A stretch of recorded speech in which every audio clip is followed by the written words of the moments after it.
Welcome to 5-Star Weekly. Head coach and transfer rumors aplenty, but how do we line up these hypothetical starting 11s? Let's chat about it all next.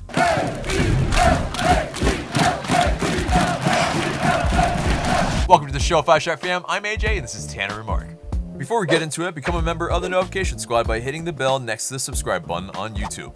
This segment is sponsored by Thinking Man Tavern, a cozy Decatur neighborhood pub. Grab a tasty beverage from a wide variety of selections and a plate of something delicious from the menu. To go, check out Thinking Man Tavern. Follow our Twitch for new streams and surprises on Tuesdays and Thursdays starting at 9 p.m. on twitch.tv/atlutdfantv.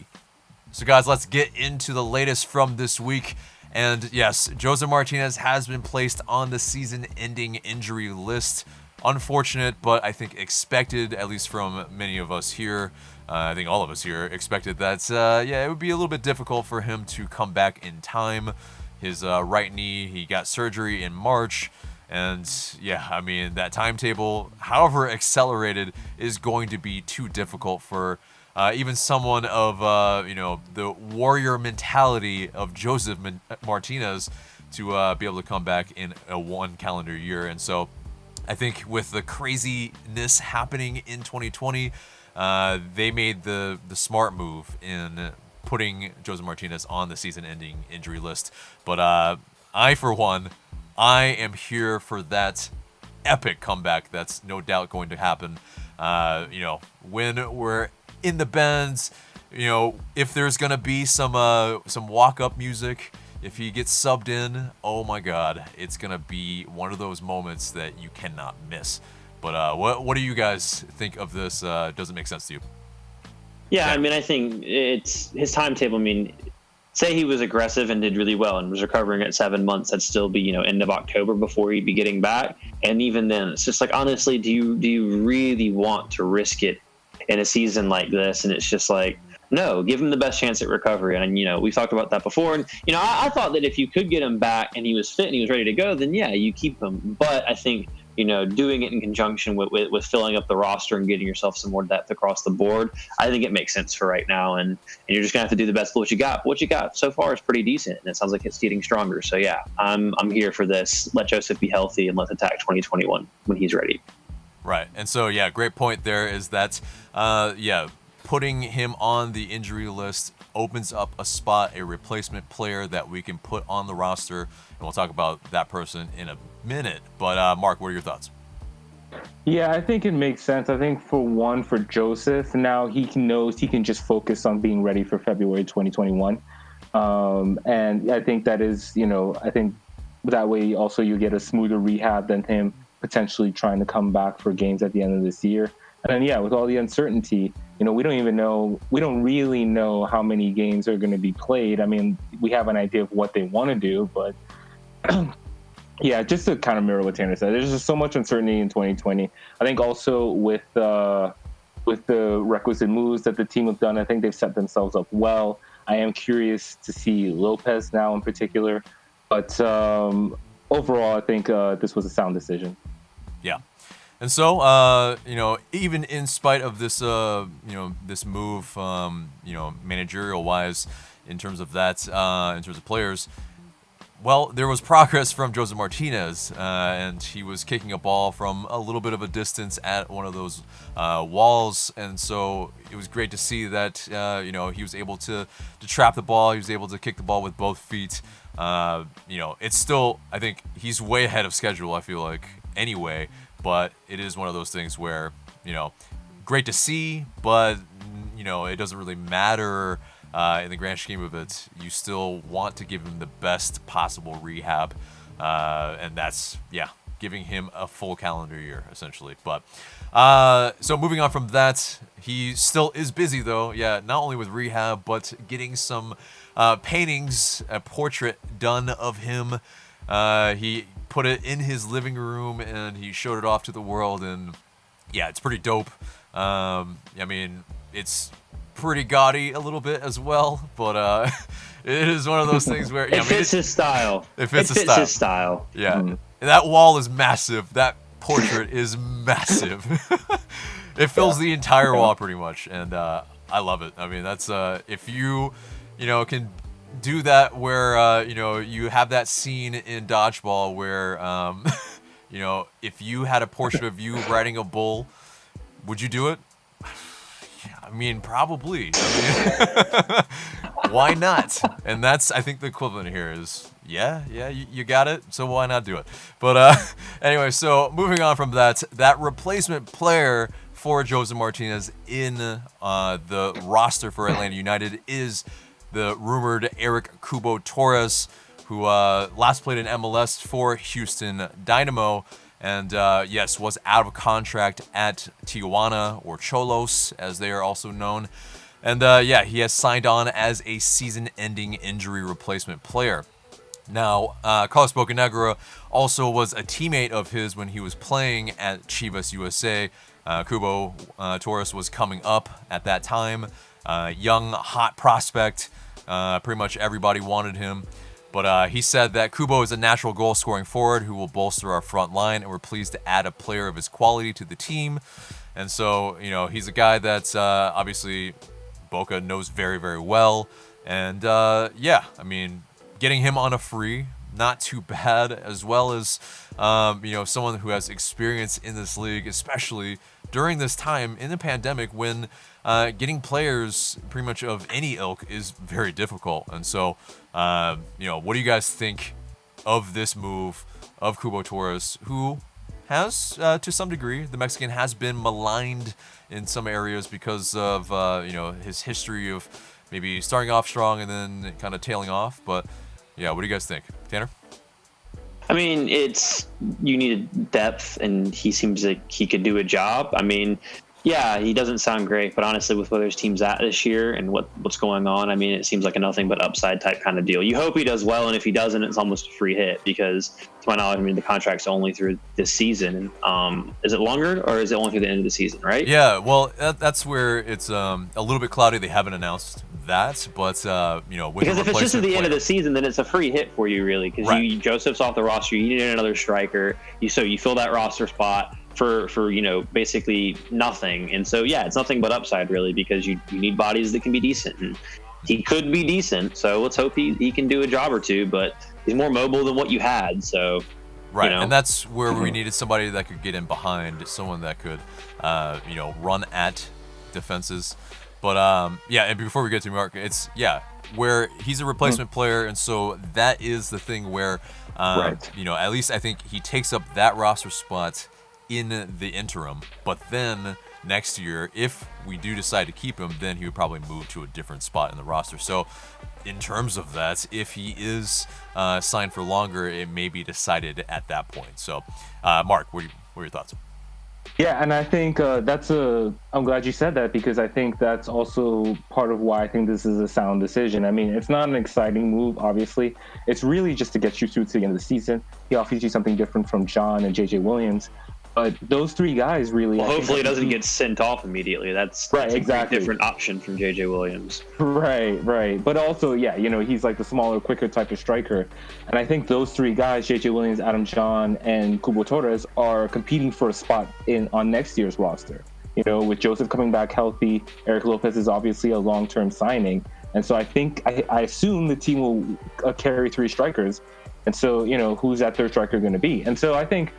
you get a player who obviously was out of contract, most recently was in Liga MX. He seemed like he had decent moments, but could never really hold down a spot, maybe sometimes because of a coaching decision or whatever. So you get a player that's motivated, who's 27, and let's just see what he has. I mean, I think 2020, we've all accepted, is kind of rebuilding season. And so I think him getting playing time alongside with, again, Lopez, I'm curious, but I think it's a fine move. Yeah, it's low cost, low risk, so it's someone that you take a flyer on and hope for the best. But right. Apparently from Allison Manstragello at WSB, said that Taurus will arrive in Atlanta and have to go into a mandatory quarantine, have to have 2 negative COVID-19 tests before you can join the team in training. But then he suddenly showed up at the Atlanta United training grounds, and I don't really know if it was before, if he already went through the quarantine or not. But very interesting indeed, if he was even supposed to be there. Who knows? But I think with Atlanta United maybe sharing that IG story of Eric Kubo Torres, it probably was already done, maybe. So either way, welcome Kubo Torres to Atlanta United. Now, moving on from that, an interesting little tidbit from our past manager, Frank de Boer, and his brother, his twin brother, Ronald de Boer. He was speaking with media or on a show that he, I believe, is an analyst on.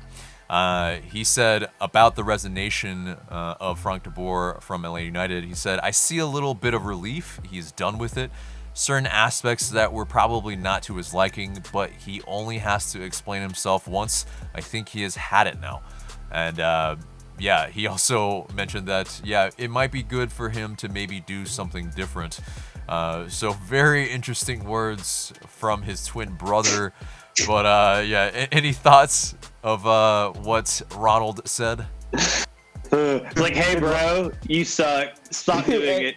Hey, bro, retire. Like, is that really what he just? I mean, no, I don't know if it's quite like that. But I think you guys are reading it that way. I think for me, I'm reading it in a sense where, yeah, he's basically saying like, yeah, he should maybe take a sabbatical, maybe, really start to evaluate, because the last 3 jobs haven't gone the way he's wanted, but he probably still is, in terms of Frank de Boer, still highly touted in the Netherlands, and so it's probably still not over for him, but it is, starting to, the window is starting to get a little smaller, right? I mean, with all due respect to de Boer, I don't know if he's going to have a choice in that sabbatical. I mean, the thing that I think a lot of us said about him taking the Atlanta United job is that his 2 previous stops weren't good, and so it's like he's going to come here with a chip on his shoulder or whatever. Well, now this has not worked out. And so I think anybody, even people in the Netherlands, are probably looking at it objectively and going, I don't know, like this guy, there seem to be some tendencies here.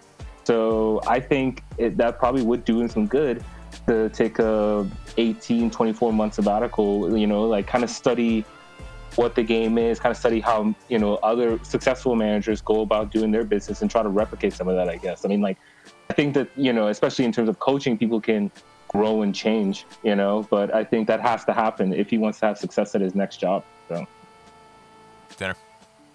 Yeah, I would agree with him on that. I mean, de Boer needed to come to Atlanta United and win, and to a degree, I mean, he did win 2 trophies, and he can put that on his resume and point to those successes as, hey, I did this. And now the context of those is a bit murky when you think about it, and on the whole, the style of play in Atlanta was pretty dire from the get.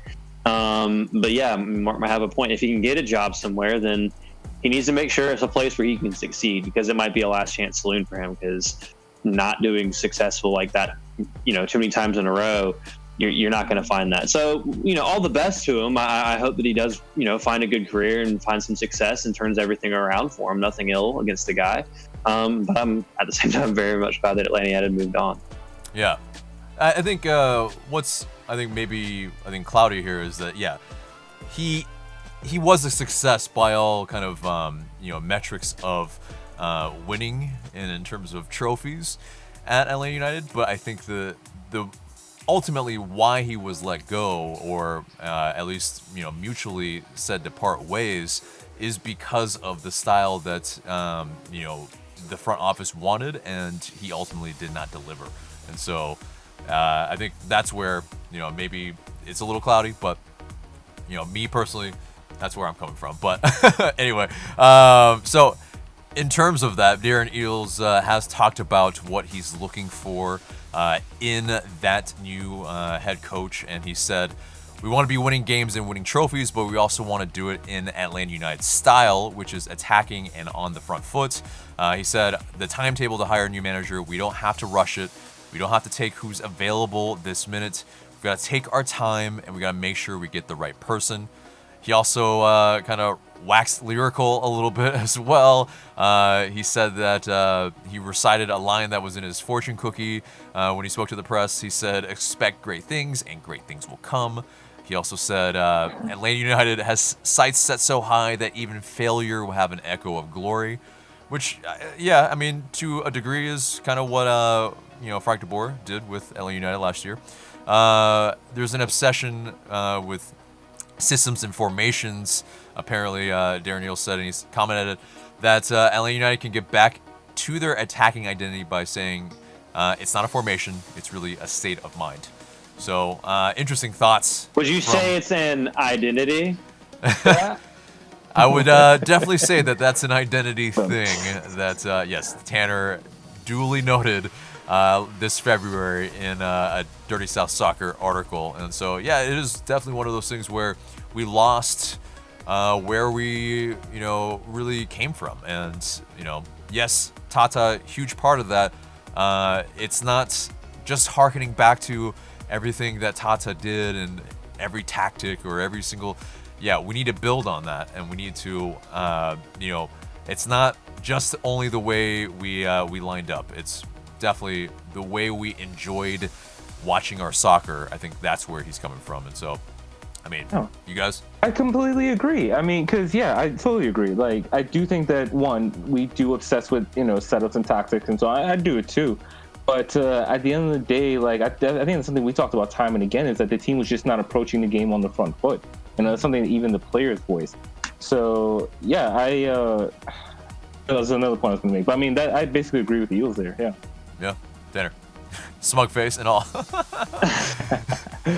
I mean, we need to get back to that attacking identity that the team had under Tata. You have a certain way of playing. And I think that's really important that a club identifies, because that means that you have your criteria for what you should look for in a manager, which again is why it was interesting why the club went for de Boer in the first place, because he never really fit that style to begin with. But, maybe they've learned their lesson, and like you said, they'll take their time. And that's the most important thing, is they don't have to rush this. So make the right decision, talk to a number of candidates through different intermediaries and stuff. Yeah. Am I still there? Yeah, you're still here. Yeah. Okay, I think my program's crashing. Just make sure you get the hire right this time, and they play attacking football. That's the most important thing. And so, Mark definitely said that in previous episodes, and saying that maybe, LA United rushed that decision in December of 2018. But, do you have anything to add? Yeah. Yeah, the other point that I was going to make is that in terms of Tata, he got pragmatic going into the 2018 postseason, but we still attacked, you know what I mean? Like, so the whole idea of, do you sit back, or how many midfielders do you play with? At the end of the day, it's about what the philosophy is, or the identity. Right. Exactly. And so new Atlanta United interim head coach Stephen Glass, he talked about his message to the locker room. He said, "My opening message to the locker room was the desire to reunite the group again. From the outside, they looked disjointed," which I think a lot of us mentioned while watching them in the MLS is Back tournament. He said, and he went on to say, "The group needs a slightly different man management style. Freedom needed to be given to the team."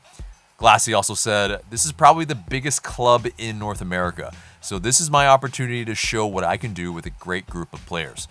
And I think, that's a great mindset to have going in, that, maybe they aren't looking to him as the permanent head coach role, and they have said as much that they will move him back to the Atlanta United 2 job. But, if he can find some way to do such a good of a job that it looks like, he should maybe win it, I mean, that still bodes well for Atlanta United, because, because we still have him under contract. If he decides to move on or something like that, maybe we can fetch something for him. But, Glassy's words to you guys.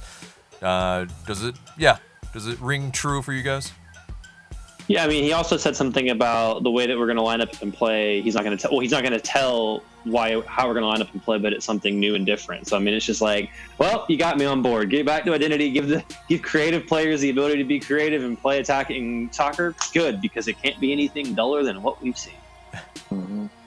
Mark, any quick thoughts? I think everything he's saying makes sense. I think it all checks out. I think especially the point about giving freedom to the team, I don't think it's a case of he's going to lose control of the locker room by any means, but it's just maybe loosening up a bit from what Frank de Boer was. So, Yeah, I wish him luck. I mean, I think also it could be an audition for a future job, maybe with Atlanta United 1. So, yep. And so moving on from that, Jonathan Gonzalez has been linked with us for the past, I believe, like 2 weeks or so. But apparently, the Mexican international, he might have played his last match with Rayados. That's at least according to BN Sports. They said that the deal to send him to LA United is apparently only missing details to complete the transfer. And it could be resolved in the coming days, and it could be a loan with an option to buy. And of course, that deal was also reported by TUDN as because there's a release clause between 12 and 13 million, but he could go on loan first with us and then be bought for 10 million, kind of probably with that U22 kind of CBA rule that's coming in 2021 in mind. But, and yes, there is one other club apparently that might be interested in him in Celta Vigo. But, you know, if he's actually coming or not, I mean, is this somebody that you guys want to see at Atlanta United? Yeah, I'd absolutely have him. I think he's better than anyone Atlanta United has right now. He's a full Mexican international. I mean, he had the whole drama we talked about last week picking between the U.S. and Mexico. But, I mean, he's played at a high level already, and he's played, I'd say, pretty consistently and decently, all things considered. So, yeah, I think he'd be a great signing, especially given the new rules coming in next season, which might be part of the reason why it'll be a loan first. So, right. I mean, 21-year-old, U.S. citizen as well. So, I mean, there are a lot of... No international slot. Like, that saves you an international slot. So, like, yeah. There's a lot of positives that come from it so far. Mark, what do you think? Yeah, I think he's the type of midfielder we should be looking for. And like Tanner said, he's played at a high level. He comes with a big profile. So it's, you know, obviously, hopefully he does well. And his age, I think, is another thing. So there's potential sell-on potential. You know, I mean, like if a La Liga team is looking at him now, and let's say he does well in the next 2 or 3 years, there might be a market for him. So, yeah, and I think that's what a lot of players are looking at LA United as that kind of springboard. Not only maybe Gonzalez, but this next person that we're talking about, in Ariel Lopez, and basically saying that he was speaking with Fox Sports Argentina, and he said that he believes he'll be able to make his MLS debut when the regular season resumes, but he wasn't certain. But he said, quote, Atl Utd 2 acquired me because of roster space issues, but they'll loan me to the first team in 6 months. I'll go straight to the first team. At least that's what my agent and Atlanta United sporting director, Carlos Bocanegra, explained to me. So, yeah, very interesting moves indeed, if that's true. Yes, I think we kind of knew that, he was brought to Atlanta United 2 because of kind of roster maneuvering anyway. But the fact that he might be playing with the first team and given assurances, I mean, that's a great bit of news because, we obviously... sorely need it. We need the competition at the forward position, and he definitely provides that. But do you guys think that this is gonna happen? I mean, obviously sounds like some 4D underwater chess. So I'm all about it. I mean, I think that if you can finagle that roster-wise, I mean, that's just what a creative front office does, and he seems like a player that can contribute and will be a kind of sell-on type guy. So we'll see what happens, but I'm excited. I'm ready to see him play, to be honest. Like, hopefully they get all this business done before they get back to playing games, and they can have the group together for when they do that. And it'd be interesting to see. I mean, like, again, it's a write-off in a way. So I want to see these young, exciting players that are new. You always want the new thing. And right now I want new and not boring, and I think that's what's going to happen. Yeah, I mean, definitely guys that are, guys that bring that exciting football, at least in terms of these are attacking players. And Jonathan Gonzalez, maybe not so much, but definitely Kubo, Taurus, and Ariel Lopez. But Mark. So I'm glad he told us what's going on. That's more transparency than we normally get from this league. But I think the setup in terms of the rest of the season makes sense in terms of like the forwards they brought in and the Lopez as well. So it's like, he's 18, he's going to be adjusting to a new league. So He doesn't have to play every single minute, but it gives him. I think it's good to encourage a young player and a new player to fight for their playing time, and so I think it could be a good situation. I think if Stephen Glass manages it well, he can get the best out of multiple players. Yeah, it'd be lovely. And Lopez also talked about his admiration for his future teammate Pete Martinez. He said, "I always saw him play at River, and I think he's a tremendous player." I think, anytime you have guys that come in and, already have admiration for the players that are in there, you have that respect level, you have the maybe chemistry level go up as well. So I think that's always a good thing for sure. Moving on from that, CBS's Roger Gonzalez, he talked about a couple of head coach candidates, and Gustavo Alfaro is one he talked about where Gonzalez apparently speaks to Tata Martino and a good bit, and he talked about Alfaro coming here. He's talked about how Tata explained his time to Alfaro as well, and that's maybe Tata should connect Alfaro with LA United.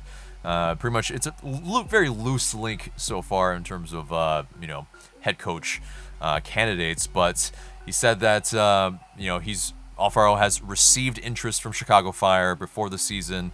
He would love to come to MLS. He's even been practicing English, so that's good. But in terms of what he might offer, let's see. I mean, all kind of I think reviews from people on Alfaro is pretty much saying he's definitely a little bit more pragmatic than Tata Martino, but he's maybe not the guy that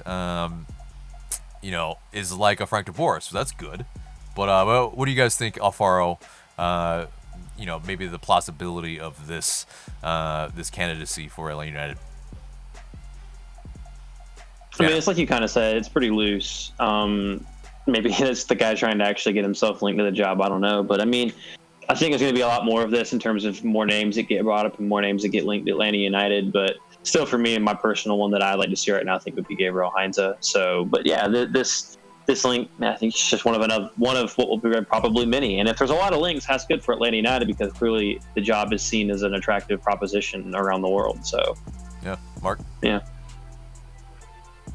Yeah, I mean, I can't say I know too much about him. I think if he is pragmatic, though, that will eventually be a problem because, like, the main management is definitely one part of it. But if you're not getting results and the players are frustrated, it doesn't really matter what your style is at that point. There will be a falling out eventually. So I think just based on the style, he doesn't really seem like a coach Atlanta United is looking for. But I guess you never know. Right, and so. Roger Gonzalez also floated the name Ariel Hollande, and he started off as a field hockey coach, so yes, that needs to be noted.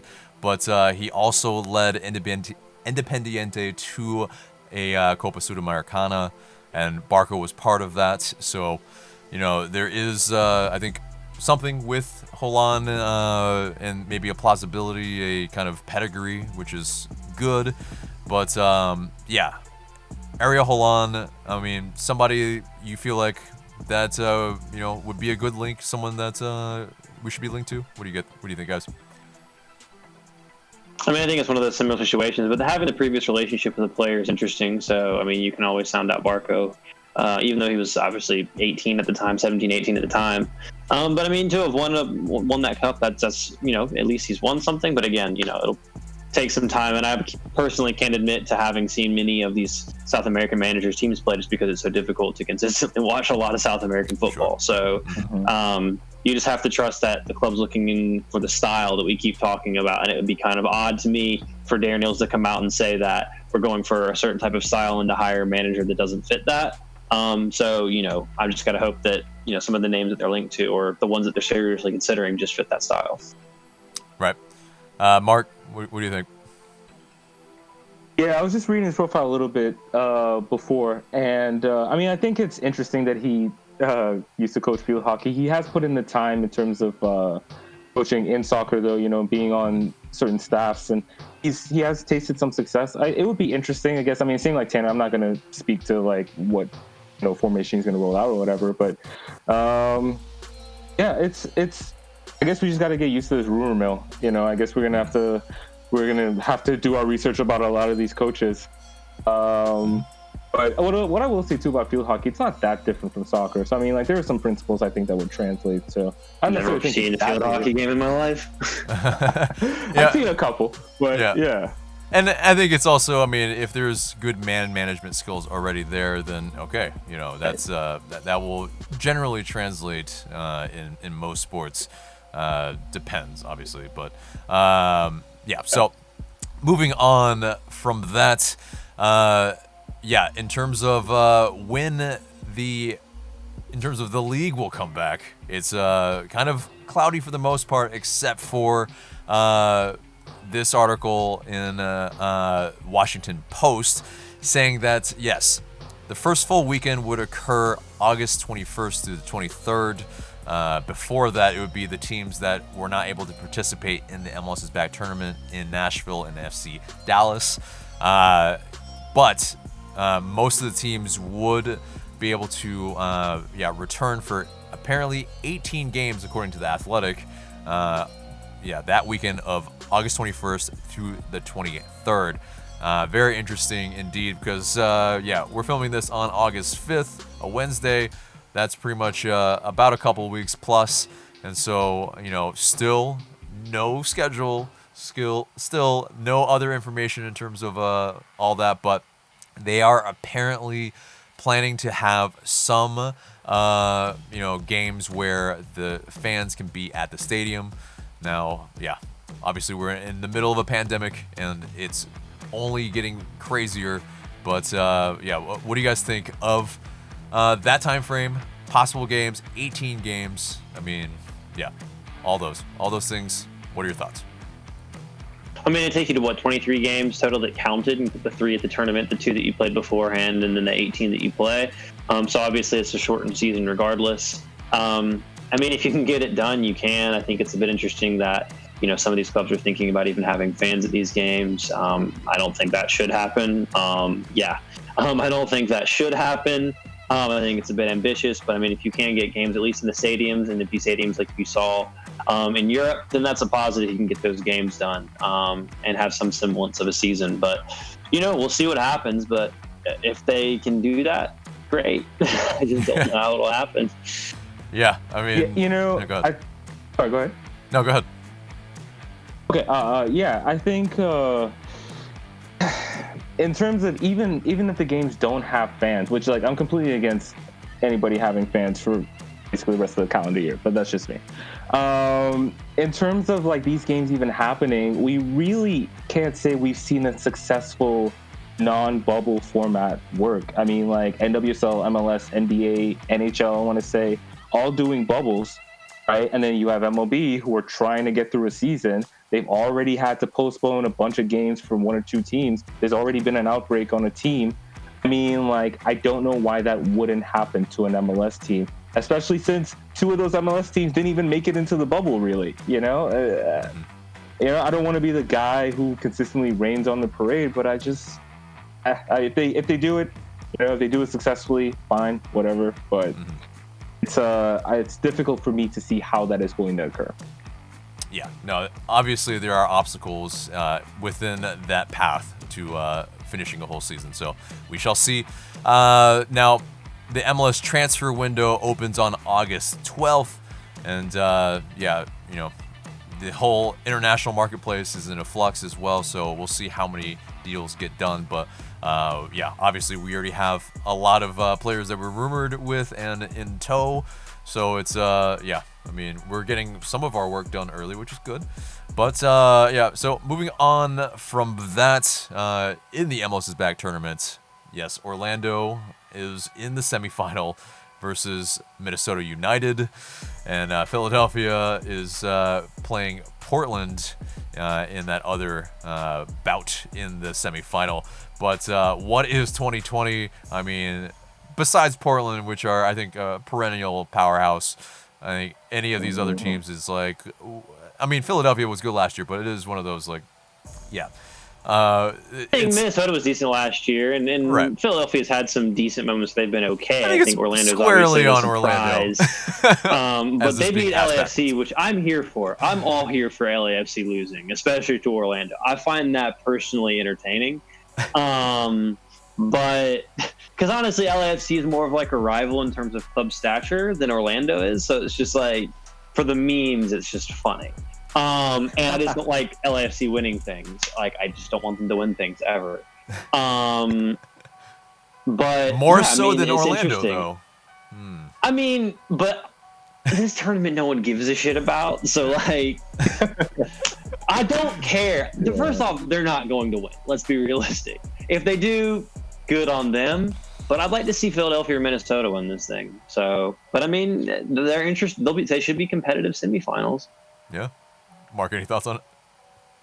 Yeah, I don't know. It just seems like Orlando's destined to at least make a run to the final. You know, it's as close to their home as anybody else's. So, I do have a soft spot for Philadelphia, like how they play, you know, how they bring players through. I think the last couple of years they've done a good job of developing like steadily. So, I don't know. I feel like it's going to be Orlando, Philly. Oh, okay. So, yeah, hopefully Philly wins there. Yeah, I think I'd rather have any team but Orlando win. So, yeah, agreed. But anyway, so moving on. That's not a surprise. But, yeah, moving on from that, John Gallagher spoke about his time at Aberdeen, the Scottish club, and some interesting tidbits. I mean, it was on LA United's website. He talked about how Carlos Bocanegra, he visited him and took him for a meal and coffee. He talked about how his relationship with LA United 2's boss at the time and now our interim head coach in Stephen Glass was really, really good. He got calls from him constantly, and yeah, pretty much he was his buddy pretty much in a very lonely time over there because obviously, yeah, moving over to a different country and then not knowing anybody, I mean, yeah, it's always going to be a little hard. And, you know, great to hear that Glassy was the guy that kind of got him through that time a little bit. And now he's back. He, in his very short time at the MLS is Back tournament, showed some good fight, you know, showed a lot of energy. And I think, yeah, we're all pretty excited to see what he can continue to do and what that tenure at Aberdeen kind of taught him and see how he can apply it. And what position he plays. Yeah, that's really the question because, yeah, he was playing midfield at Aberdeen. He was playing right back at Atl United 2. He was drafted as a forward. I mean, it's, yeah. And then he played in our back line at the MLS is Back tournament, I think, as a left center back. What is going on with you know, what position he's going to play? It's really going to be the question. But anyway, so let's move on from that.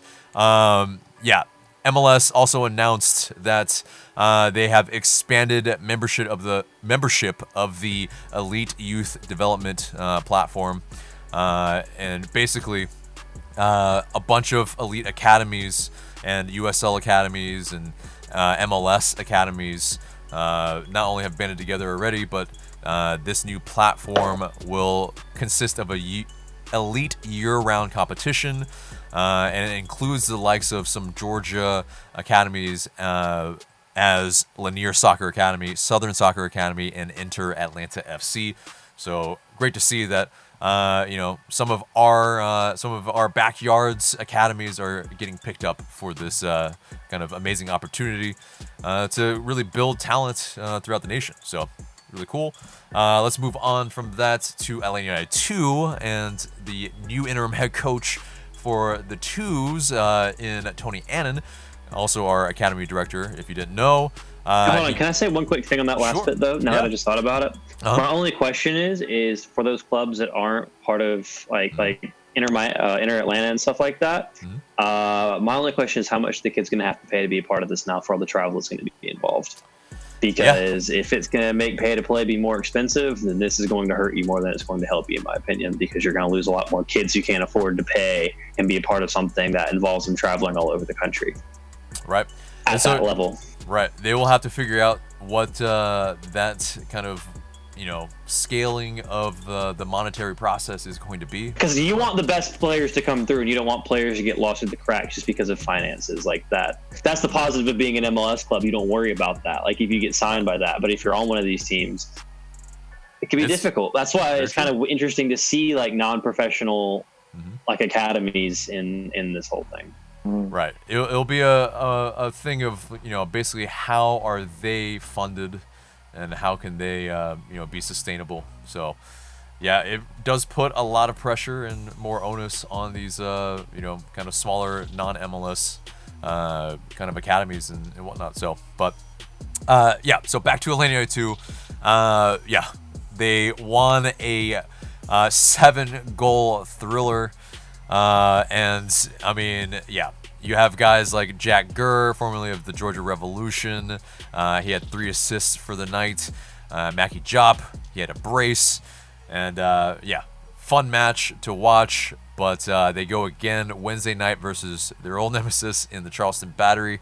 They unfortunately lost 3-0 last time they faced them on July 24th.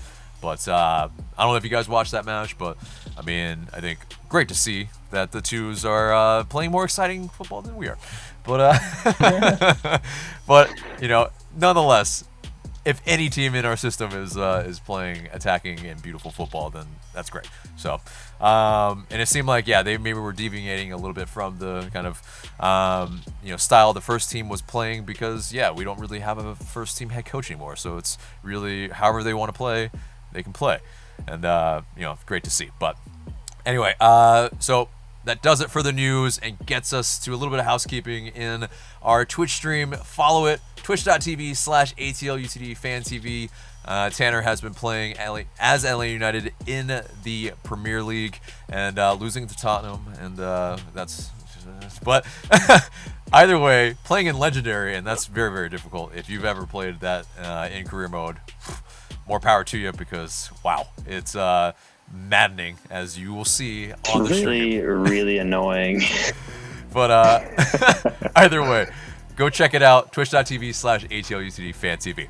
But that moves us on to a little segment that I'm calling Rosterbation, and it's basically where we're gonna talk about how these new pieces that are coming into Atlanta United will possibly line up and possibly play within the system, because I mean, it's pretty unknown in a sense.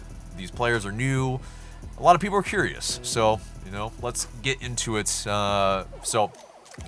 We have in terms of this this kind of transfer window that technically hasn't happened yet, but is about to happen. But we could possibly get a Jonathan Gonzalez. We have gotten Eric Lopez. We have gotten Jurgen Damm. These guys, if they are added into our kind of starting 11, like, do you guys have any thoughts on what that maybe best 11 you would like to see being trotted out there, even without a head coach? Yes, obviously that's gonna be the unknown, so we'll just kind of throw that out as the variable. But who wants to go first? Who has any thoughts on how they might line up? I mean, I'll go. First off, I'd like to see them switch to a back four. I mean, I think that'd be nice personally. And for me, I think the interesting spot with the back four is that right now, I'd actually probably bench Escobar for Brooks Lennon at right back, because I think Brooks Lennon gives you a bit more like consistency, if that makes sense, than Escobar. I think Escobar at the MLS back tournament looked like he was trying to get a red card and just did not seem like his head was in the right place. Obviously, a lot of the team seemed off, but he's one of those players that if he's not in the zone, he can be a liability. So I think, you let them compete for that spot, and I think that keeps you too deep at that right back spot, which gives you options. Miles Robinson and Meza, I think, should be playing in the middle. And then I think that gets you to your really big question mark, regardless of what else is signed, and that's left back for me, because I don't know who should be left back. I thought Castillo actually looked decent in his little cameo that he was on the pitch. And if he's as good as he looked then, I'd rather him play than Bello, because I still don't think Bello is ready to start in this team at the MLS level consistently. I just don't think he's there yet. He needs more time. I think he needs to be subbed in and given a game every now and then, which is more than last year, but he he's going from never starting at this level to starting at this level. I just think that's too big of a jump for him right now. As far as midfield goes, it really depends on, if you play with a 2 or you play with a 3. I mean, if you play with a 2, I could see the idea of a 4-2-3-1. If you want to talk formations, which, again, isn't really necessary because as long as it's the style. But I think having like a Jonathan Gonzalez and either Eric Remedi or Emerson Hyndman would be really good in midfield there. I think Remedi probably gives you a bit more defensively, a bit more structure there. And then PT, Barco, and then probably Dam for me. And then either one of Kubo, Torres, or Eric Lopez. And I really don't know what position Eric Lopez is going to play and whether he plays like a 10 or whether he plays an out-and-out striker. But I don't know how good he is really relative to the rest either because he doesn't have a large sample size to draw from. But from everything that's being said, I think he's got a lot of potential. So I'd like to see him play and see what he can do. Yeah. Mark? Yeah, I think there's a couple looks. I think initially I would probably want to see the 4-3-3.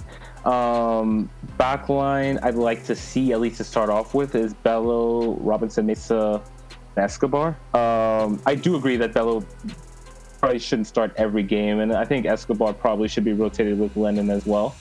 But in a 4-3-3, my midfield 3 would be, assuming we get Gonzalez, Remedi, and Hyndman. And then I would, up top, Arco and PD on the wings, and then Torres and Lopez probably rotating at the striker position, depending on who's in form, who's fit or whatever. Another look I would like to see, basically the same players, but in a 4-2-3-1, I would sub out Hyndman, so like Gonzalez and Remedi would be my midfield pivot, and I would put Lennon on the right, PD in the middle, and Barco on the left. And so, but that's just, I think either way, like 4-man back line, I think at least 2 midfielders and probably a third person who can help out in the midfield will be important. That's that would be my look. Yeah. And I agree with a lot with what you guys are saying. Escobar and Lennon, obviously, there's a battle there. Obviously, I think Escobar is a little bit more of a defensive-minded one, and Lennon, obviously a converted kind of wing back. If he's playing a fullback position, doesn't offer as much maybe going backwards in terms of the defensive actions. But I think Escobar, for me, still is that guy that maybe offers the most in a complete package, even if he's a little petulant at times. But because of that chaos that he can bring going forward, it's just we've seen it in the playoffs. I mean, it's really, really worked, and it causes defenses to not know what's going on. And I think it really works a lot of times. Robinson Mesa for me as the center backs, as a starting pair anyway. I mean, I get what you're saying with Bello, but it is, since we are kind of pretty much writing off 2020, I mean, you kind of rock it till the wheels fall off a little bit, give him time to grow. You really don't have much to lose in a sense where you have Edgar Castillo as the backup, and then even a Jake Mulroney if you're lacking something going forward. But, obviously a lot of people would be a little weary of having Mulroney being in any sort of defensive position, but I think he also is someone that I think going forward offers something.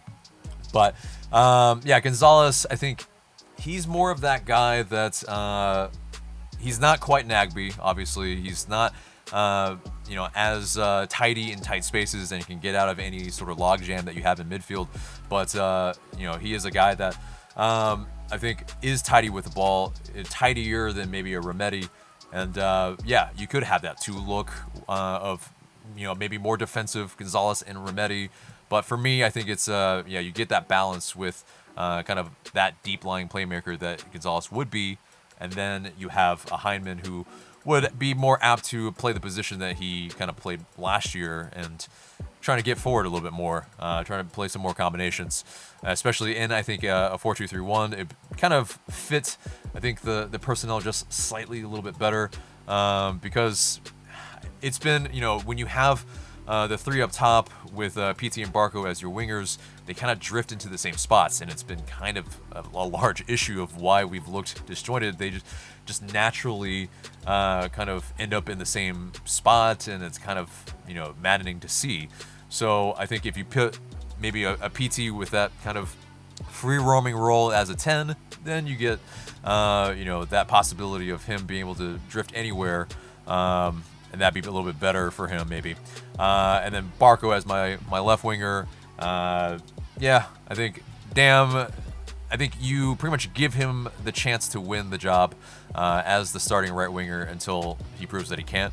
But and then you have the likes of a Lennon to possibly to spell that, as well as maybe PT Martinez if we're playing in a different type of formation. But and then Kubo or Eric Lopez definitely as those forwards that I think offer the style that we want to play, is basically to be able to get in behind, get in on a through ball or a ball over the top, to run at defenses. It's just something that the dynamism that we've been lacking, and so I think that's all in all where we see these players fitting in. Dam also could, I think, if we really wanted to fit him in somewhere, could play as a wingback in a three-man back line, but I'm sure a lot of people are weary of three-man back lines right now, so we won't go into that really too hard. But anyway, so that does it for the rosterbation segment and gets us to the mailbag. It's one of those baseball terms. I know, guys. I know. It sounds crazy. But anyway. So, we let's get into the mailbag where you guys send in these questions through IG story. Please continue to do so, and we might answer your question in the future. So, first question comes from R. Roberto 7030, and he asks, will Eric Lopez really play for the first team right away like he stated? How will he fit into the team? Kind of talked about it a little bit, but yeah, if you guys want to answer it real quick. Tanner? I think he joins the first team. Mark, go ahead. Yeah. I think he joins the first team right away. Like he said, I think he'll be training with the first team. I think he'll, at the very least, be competing for playing time. I don't think we'd have to wait too long to see him make an appearance. Now, can he win the job outright? I think that's up to him. Tanner? Yeah, I mean, I agree with him on that one. I'm excited to see him. He clearly has potential. I don't know where he is in his development because, again, I've never fully seen him play outside of like YouTube clips. But you hope that he can do something and can compete for that job because that's why you signed him. So we'll see what happens. Yep. But I think yes, he will be playing with the first team. So next question comes from Joel HP. You think John should continue to play since he hasn't really had a chance to show what he can do? I think he should continue to play, but it's in what capacity. I don't see him starting very many games from here on out, unless he shows something different. So I think he'll still get his chances though. Tanner? I mean, he's kind of a plan B type option. I think that's always what he was signed to be, as a plan B option. If you need something later in the game, you need to be more physical, put someone on, and you need to be a bit more direct or something. I think he offers you that. If you're playing a faster, more attacking system, I don't see how he plays unless he's playing in a two-striker system as more of a target man, personally. But yeah, I think he'll probably be more on the bench, but really that's in line with what he was signed with in the first place. Exactly, yeah, and he knew that coming in, that he wasn't going to be a starting option, and he wasn't fighting for the starting role. So yeah, exactly. Next question comes from Josh Hertz 20. Do you think Glass will stay with a 3-4-3 or will he switch formations? We kind of talked about it in his press conference. He's going to be playing in a style we haven't seen before, so he won't be playing 3-4-3, and that's what matters. Have a nice. Mark? Yeah, I'd be kind of surprised if he plays 3-4-3. I just don't think it fits this roster very well. Yeah, agreed. It's definitely something that, if also he tried that out there, he knows there's going to be a lot of kind of dissent against that. But, next question comes from Keaton Thomas 61. Who do you think will make an instant impact on the team from the crop of new signings? I think the player that's likeliest to do it, assuming he comes, is Jonathan Gonzalez. He's certainly the highest profile one. So I'd say probably him. I wouldn't, I'm curious to see what Dam contributes, but for me, I'm probably most excited about Gonzalez. Yeah. Yeah. I would agree with Mark. If Gonzalez comes, he's the guy that's clearly the most exciting because he's going to be probably the most developed out of the ones you're. Well, I guess not Kubo Torres, but I mean, I think if you're talking about a complete upside and you don't really know what you're going to get, for me, it's still Eric Lopez, because if he can turn into the player that some people think he could be, that could be very, very exciting for Atlanta United. But, you know, I still like the signings. We signing players like Gonzalez and Torres is really good and kind of fits with what the rules will be moving forward, like we talked about earlier. So that's quality young players, and you want to get those in the team. Hopefully Atlanta United, you know, hits on both those signings. Yeah. I think you meant Gonzalez and Lopez, but yeah, we know what you meant. Yeah. Lopez, but yeah, I think that's the instant impact is an interesting word, or a couple of words there, because Gonzalez, midfield player, you may not see that kind of that immediate kind of that dividend, maybe, for lack of a better word, because Nagbe, how many times was he touted in a post game thing? It's just, he's a guy that probably would be more of that guy that with that workman mentality that you just don't see the immediate fruits of their labor until you see a run of games where it's just like, oh wow, I mean, look how fluid we were, and look how fluid our attack was, or something like that. But I think so. The instant impact would probably be a little bit more if an Eric Lopez or a Kubo Torres scores, in a run of games, a lot of goals. So if it is the case, which is the ideal scenario. Yeah. And so I will say though, like if Jonathan Gonzalez is good right away, I do think it'd be like noticeable. I mean, this may be a thing where like we here, right, we'll notice it because we watched like that part of the game. We appreciate midfielders and so on, and so I guess it depends on the perspective, but I think if you're watching closely, you do see that impact. And it's often felt when it's not there anymore. Case in point, like Nagbe leaves, and look how different we looked. So yeah, definitely. Next question comes from Luke Say. In terms of a new manager, who is your dream hire, realistic candidate, and sleeper pick? I mean, big dream hire. All right, dream hire Arsene Wenger. Realistic hire Gabriel Heinze. And what was the other one? Sleeper what was the third pick. one? Sleeper pick. I don't know if I have a sleep. I guess Hollande maybe would be a sleeper pick. I don't know. But dream Arsene Wenger for sure. I'd love to see Arsene Wenger trot up in Atlanta. He'd be great. I mean, no doubt he'd be great. It's just I'm kind of done as an Arsenal fan. I'm just I've had enough of Wenger. He's fantastic, a fantastic person, fantastic manager, but I'm done. Mark. All right, so I think realistic is, I'm going to agree with Heinze. Or no, actually, you know what? I'll say Aguirre. Sleeper pick, though, I like Piojo Herrera. Like, he's talked about Atlanta. He's talked about MLS in general. Yeah. He's played Atlanta a couple of times. Like, that could be a lot of fun. That's kind of blurring the lines, too, that dream hire realistic. Because, if we go in with a transfer fee for him at Club America, it's possible. But because he has talked about the possibility of it, and Herrera and Fields. Banter. It would be so much banter. Yeah, we don't even finish our Champions League tie, and then we get their manager. Well, I'm just saying, even in general, just like him as the manager of Atlanta United would just be jokes. Oh, sure, yeah. You'd be, the antics. I'm sure it would be insane. Here's your dream pick. Yeah, for me, yeah. Oh man. Or for Mark, yeah. So you go ahead, AJ. I'll think about it. Yeah, I mean, dream pick. This is the difficulty, because it's just like, who's actually, even around? Because in my mind, I have to think like, okay, they at least have to be available somewhat. Arsene in. Which he's busy being, a FIFA head. So it's a dream. Stop worrying about reality. God dang. I know. It's one of those annoying things. Like, I just clearly haven't thought about like who my actual Marcelo dream Bielsa. hire. I don't know. Yeah, no, it is. River Plate. I would love, I would love a Marcelo Gallardo. I would love a Marcelo Bielsa. Those are all, definitely the attacking style that we need. But the utmost, I just don't really think that there's someone out there that Bielsa would be so much fun. I know, Bielsa would be fantastic, but it's just, why would he come? Realistic candidate, Heinze looks very attractive.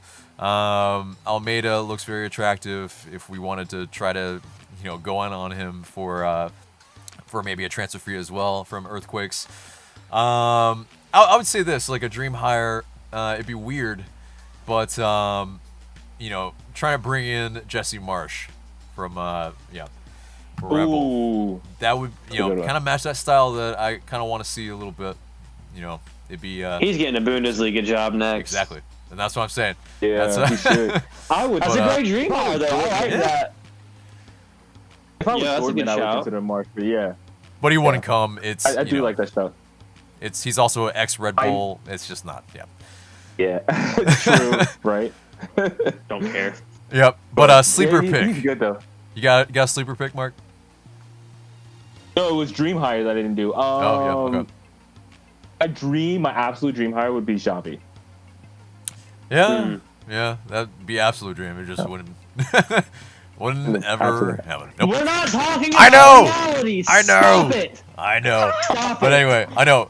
My mind just has to be like realistic. I don't know. Anyway, I do like the Almeida shout as well. Like if they, if there's any kind of deal that could be done, obviously within reason, I think it's worth it for Atlantis to at least inquire. Yeah. And that sleeper pick for me is Javier Aguirre. Yeah, I mean, he matches the kind of man management, but I have major questions about what he actually, like, style wise, tactics wise, what he even wants to do. He's just there to get teams out of relegation or not get them out of relegation, but either way. So last question comes from Bryce LYC. Which players are most likely to move on with new players coming in this transfer window? I don't really see too many people leaving right now, to be honest with you. Yeah.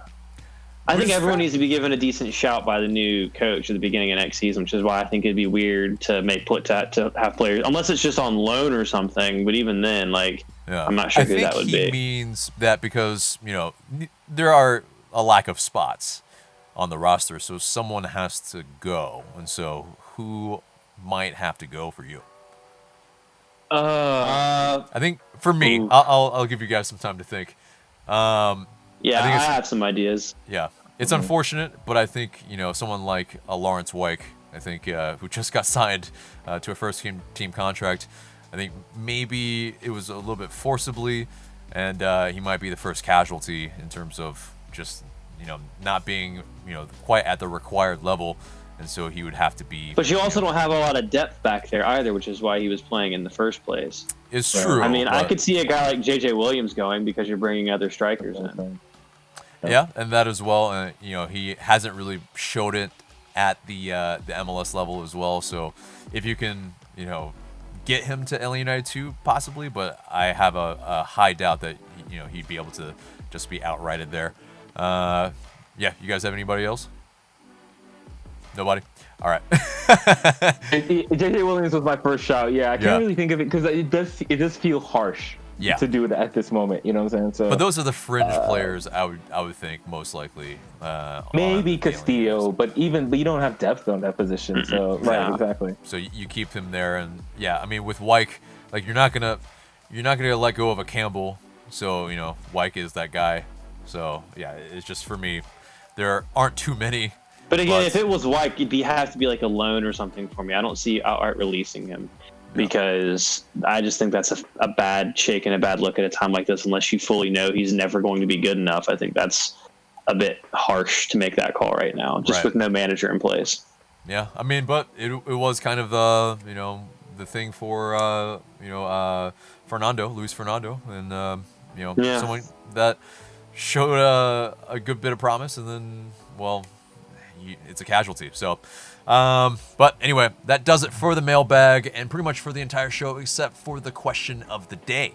And the question of the day is, which of our rumored or new players are you most excited about seeing play? Let us know in the comments below. We're interested in seeing who you have to say. But that's the entire show. Remember to like, share, comment, subscribe. For Mark, for Tanner, I'm AJ. Thank you guys so much for watching, and we'll see you in the next video.